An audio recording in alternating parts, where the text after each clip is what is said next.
Hi, Rose here. I found this documentary and it had a snippet on disfellowshipping. It's way back from the 80s and I thought that you might find it really interesting. It gave a couple of examples and, well, I'll just let you watch it. See what you think. Dr. Jerry Bergman is a former Jehovah's Witness and a trained psychologist. In my experience in working for a number of psychiatric clinics as a therapist, I've worked with many Jehovah's Witnesses, and I find that many of them suffer from severe emotional problems, from schizophrenia, from severe depression, alcoholism, and other problems. I've also consulted the scientific literature on this question, and I found that it clearly confirms that the mental illness rate among the witnesses is clearly above average. One of the most intimidating devices used by the Watchtower Society is the threat of appearing before a judicial committee of elders. Public censure, even disfellowshipping, can be the sentence of this powerful court. The inflexibility of Watchtower policies has led to thousands of instances of mental distress, even suicide. Dottie Hike's family experienced the cold steel of Watchtower doctrine when her 16-year-old son Billy became romantically involved with a married Jehovah's Witness woman. Conscience-stricken, Billy turned to his parents. He was very upset, extremely distraught, and he just didn't know what to do. And he was making statements like, I just can't go on, I just can't face this. And he was threatening to commit suicide. My husband and I talked with him for hours and did everything and said everything we knew to do to try to get him to realize that there's no situation too bad that you can't face. But things just were not getting any better. So as witnesses, you're taught not to seek the professional help of anyone. So we felt our hands were so tied we didn't know what to do. The family turned to an elder of the congregation for help. The elder called Billy outside, and his parents felt a solution was near. But their hopes were short-lived. We felt the elder would really have some kind of words of consolation for him, even though no one condoned what he had done. This boy was reaching out for help, and he did need someone to console him. And he felt so guilty and so at a loss.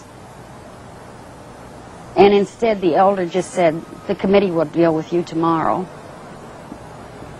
He went out to my husband's truck, where he kept a small amount of paraquat in a container. And Billy took the paraquat, and he took one swallow of it. We had him in the hospital within 20 minutes. Exactly 3 weeks later, he died.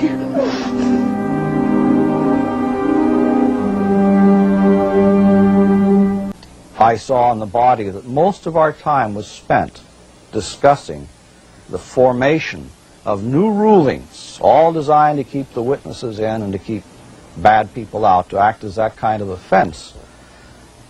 And again, the decisions had absolutely no basis in the Bible. The witness who breaks these executive commandments is subject to disfellowshipping, the Watchtower's word for excommunication. Jehovah's Witnesses practice removing those who refuse to conform to right principles from among themselves. The Bible refers to this and supports this practice as preventing leaven or false thinking or teaching from entering into the congregation, thereby maintaining its purity or its cleanliness. I went to a Christian church with my husband, and they disfellowshipped me for that. They believe that when you leave the organization, you go to the devil anyway, but if you ever join a church, this is the ultimate sin. They believe that it's committing spiritual fornication with the devil. In my job assignment at the Brooklyn Bethel headquarters, I would often process disfellowshippings which came in from all the various congregations in the United States, and they literally amounted to hundreds that would come in every week. It just shows the magnitude of the number of people that are disfellowshipped by the organization, and of course careful records are kept on all of this, and including all the intimate details of what the individual did, what kind of offense it was. Mainly they are sex offenses, but there are other offenses too, like smoking, perhaps celebrating the holidays, things like that, that people also got disfellowship for.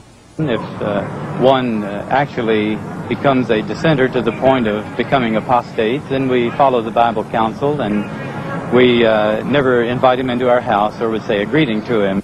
If a person resigns, they are treated exactly the same as a person who is disfellowshipped. When my husband and I resigned by sending in a letter of disassociation, we were not merely dropped from membership. We were actually shunned as being evil. Even today, if a Jehovah's Witness is caught associating with us, they are subject to being disfellowshipped themselves. There is no honorable way out of this religion.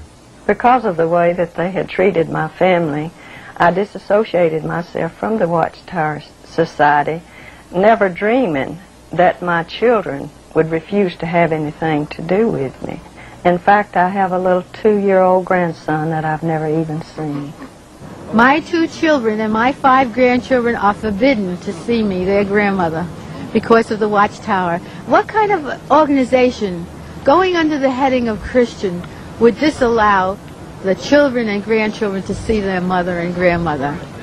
Every person will recognize the Watchtower's practice of shunning as a cold, unloving, evil thing. The lives of the disfellowshipped are filled with the chill of loneliness, the never-ending sadness of separation from family members. To find something to believe in, to trust in, is very hard. I have to thank Jeremiah Films.